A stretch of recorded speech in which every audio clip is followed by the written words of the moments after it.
many times on this show do we see signs on their social profile, whether they're evil or whether they're suffering from a mental illness? Here, not the case. In fact, she seems loving, caring, intelligent, a good parent. Surprise, surprise. Let me read to you some of the posts.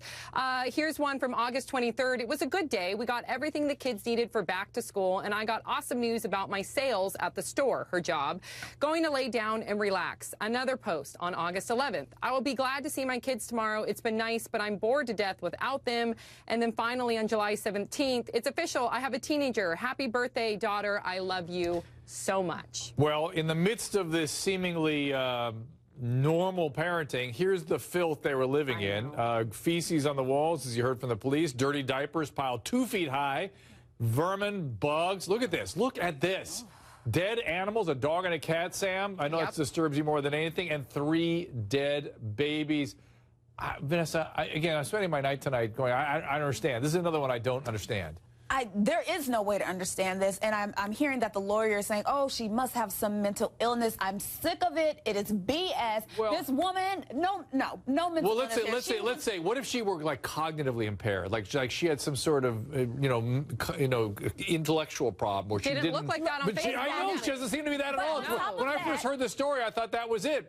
But so I'm sort of supporting your point, Vanessa. Yeah, on top of that, she can take care of these 2 older kids, and she was so affectionate and loving. But these 2 younger kids are treated like crap, like the literal S word that's sitting there on her wall, and she treats them like nothing because this boyfriend of hers didn't want kids. And then again, this boyfriend doesn't know about the other additional kids that she's had, but he lives in the house too, and he lives in the squalor. Explain that. Like, I'm just very confused by it all. So the 3-year-old you're seeing here and the 6-month-old is, again, they had signs of neglect.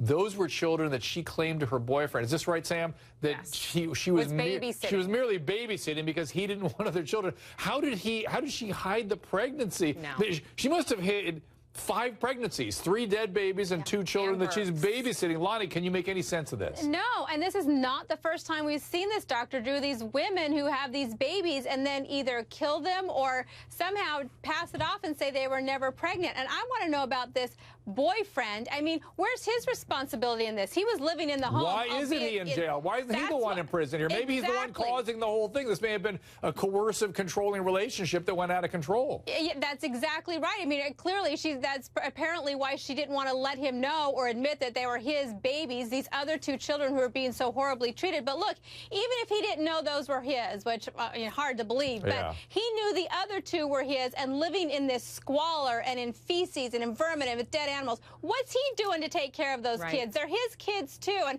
dads don't get a pass. You know, they're his kids. It's not babysitting. It's not doing something extra. That's part of being a dad. Yep. You need to be responsible. I'll be surprised if he didn't plan on escaping this situation somehow. I mean, if he had been open about not wanting these children, I wouldn't be surprised if he's nowhere to be found. Mike, do you think drugs and alcohol in this? I mean, that's what first I thought cognitive impairment, then I thought drugs and alcohol, but I'm not seeing any of it necessarily. Yeah, I mean, honestly, Drew, until I saw her social media messaging, I would have suspected either severe mental illness, but she seems so kind of together, at least somewhat eloquent.